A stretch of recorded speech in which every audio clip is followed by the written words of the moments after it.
So hello guys, welcome to my channel. তো আজকে দেখো আমি বাজার থেকে এই মাটির ভাণ্ডারটা কিনে এনেছি।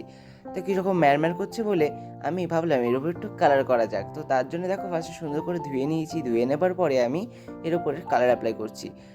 তো কালার অ্যাপ্লাই করাটা পুরো জায়গায় করে নেবো। করার পরে আমি এর উপরে হোয়াইট কালার দিয়ে কলকাটা রাখবো। তো হোয়াইট কালারটা দেখো আমি এখানে একদম 1 নম্বরে তুলিটা নিয়েছি। তুলিটা নিয়ে আমি হোয়াইট কালার দিয়ে সুন্দর সুন্দর করে কলকা আমি এখানে অ্যাড করছি। এখানে আমি বেসিক কলকাটাই রেখেছি একদম সিম্পলের উপরে। তো দেখো ফার্স্টে এখানে আমি একটা দেখো কলকা আমি কোনো আউটলাইন কিন্তু আগে থাকতে দিইনি, তোমরা সেটা দেখেই নিয়েছো। আমি জাস্ট তুলির সাহায্যে করছি। আমি দেখো আমার নিজের মতন করে আমি কোনো ফোনে দেখিনি বা কিছুই করিনি, আমি নিজের মাথায় যেটা আছে আমি সেই কলকাটাই এখানে অ্যাপ্লাই করছি। তোমরা যদি এরকমভাবে করতে চাও তো আমার কলকাটা অ্যাপ্লাই করতে পারো। তো দেখো এখানে আমি ব্রাউন কালার দিয়েছি ব্যাকগ্রাউন্ডে, তোমরা চাইলে ব্লু কালারটা দিতে পারো, কিন্তু আমার কাছে তো ব্লু কালারটা ছিল না, তার জন্যই আমি ব্রাউন কালারটা এখানে রেখেছি। তো দেখো ব্রাউন কালারটা দিয়েও কিন্তু এটা খারাপ লাগছে না, কিন্তু ব্লু কালারটা দিলে বেশি ভালো লাগবে। তা আমি সাজেস্ট করবো তোমরা যদি করতে চাও তাহলে ব্লু কালারটাই দিও। তো দেখো এখানে কলকাটা প্রায় আমার অর্ধেক হয়ে গেছে। এরপরে দেখো কলকাগুলো একই রেখে আমি পুরোটাই কভার করছি, এবং আমি দেখো নিজের মতন করি যেমন তেমন করে করছি।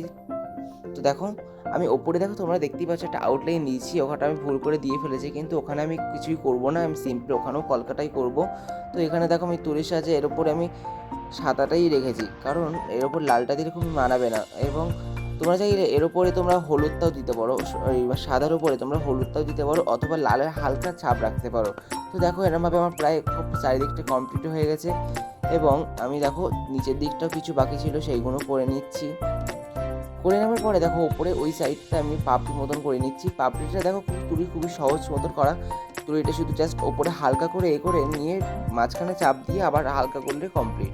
তো দেখো আমি ভান্ডারে যেখানে পয়সাটা ফেলা হবে সেখানে একটু ডিজাইনটা বেশি একটুখানি রেখেছি। তো দেখো তারপরে ওপরে একটুখানি জায়গাটা বাকি ছিল সেই জায়গাটা আমি একইভাবে রেখেছি। এই জায়গাটা যেমন করলাম ওই সাইডেও ঠিক সেম করলাম। করার পরে দেখো সাইডে আরেকটু জায়গা ফাঁকা আছে, সেখানটায় ভাবছিলাম কী করবো, ওরকম ডিজাইন করবো না ওরকম।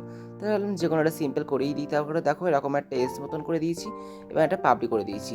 তারপরে ওপরে দেখো যেখানটা ধরার মতন আছে সেখানটা ভাবলাম অন্য ডিজাইন করবো, তারপর ভাবছি ভালোই লাগছে না, তার জন্য দেখো পুরো সাদাই করে দিয়েছি। তো দেখো ফাইনাল লুকটা জাস্ট কী সুন্দর লাগছে। তোমরা চাইলে কিন্তু আমার কলকাটা ফলো করতে পারো। তো কলকাটা কেমন লাগছে অবশ্যই জানিও, এবং চ্যানেল নতুন হলে সাবস্ক্রাইব করে দিও। এবং তোমরা আমাকে নানা ধরনের চ্যালেঞ্জ দিতে থাকো, আমি চ্যালেঞ্জগুলো অবশ্যই কমপ্লিট করার চেষ্টা করবো। তাহলে আজকে এই পর্যন্ত, টাটা।